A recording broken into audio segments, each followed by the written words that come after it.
Baik, terima kasih Pak Kadek untuk waktunya. Pak, selamat atas peluncuran untuk bus hari ini. Terima kasih. Sebelum mengulas lebih jauh terkait bus yang sudah di-launching, Pak, mungkin profil singkat dari Aerotrans ini seperti apa, Pak? Ya.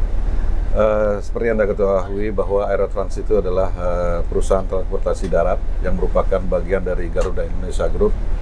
Dan tentunya sejak berdiri kami perusahaan transportasi darat yang menyediakan layanan yang aman, nyaman buat para pelanggan kita.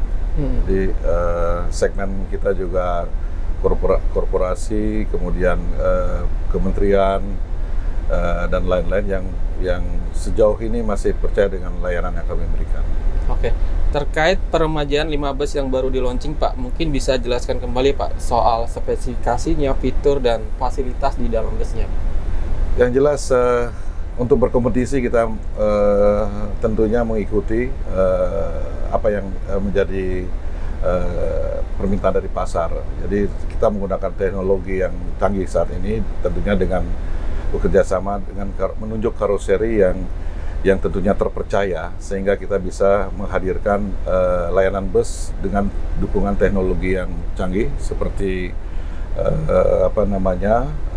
port charging, kemudian smart TV, air conditioner yang punya kapasitas tinggi yang tentunya menjamin kenyamanan penumpang, dan ada lagi dispenser, dan termasuk juga lighting yang kita pilih juga itu mendukung kenyamanan bagi pengguna jasa. Oke, nantinya dari kesemua bus ini akan mensupport layanan apa saja, Pak? Kami sebenarnya sudah memiliki beberapa pelanggan, banyak pelanggan ya yang percaya dengan Aerotrans. Yang kita akan support tentunya yang berskala nasional termasuk juga internasional. Contohnya berskala nasional, layanan antar jemput haji, kemudian event-event, termasuk juga beberapa charter yang akan ke depan kita garap. Dari banyak layanan bus, Pak, yang tersedia di Aerotrans, Pak, layanan yang paling berkontribusi terhadap pendapatan perusahaan yang mana? Untuk revenue, kalau bicara revenue, layanan yang paling berkontribusi adalah layanan ketika kita melayani jemaah haji. Jadi kontribusi, nggak hanya kontribusi revenue, mungkin doa-doa juga dari para jemaah haji. Yang kedua, layanan berikutnya yang paling berkontribusi adalah mudik lebaran. Nah, ini memiliki peluang yang sangat besar ketika kita melayani mudik lebaran. Itu lumayan revenue-nya juga. Jadi ke depan juga kita akan melihat lagi beberapa segmen yang tentunya tidak hanya dua tadi, tapi beberapa segmen yang memang memiliki potensi yang sangat besar seiring dengan panjangnya ruas tol di Jawa dan Sumatera. Ini merupakan potensi untuk kita garap khususnya dalam transportasi darat. Adakah momen peak season, Pak, di semua layanan bus Aerotrans, dan kapan saja itu, Pak? Alasan yang membuat permintaan itu tinggi apa, Pak? Sama halnya dengan layanan transportasi laut, udara, yang paling tinggi yang bisa kita nyatakan sebagai peak season adalah ketika Lebaran, libur panjang, Lebaran, Natal, Tahun Baru. Itu merupakan season yang memang banyak atau peluang untuk kita layani di transportasi darat. Oke, kita katakan dengan sekarang mobilitas kaum urban kan semakin tinggi, Pak. Apakah Aerotrans akan tertarik dengan layanan bus shuttle antar kota atau dalam kotanya, Pak?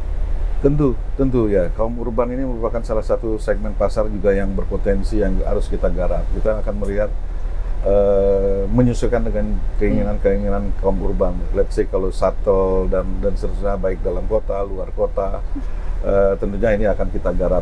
Kaum urban ini salah satu yang kita sasar sebagai potensi layanan transportasi darat. Bagaimana cara Aerotrans, Pak, untuk memonitoring armada busnya, Pak? Dan apa saja yang dimonitoring?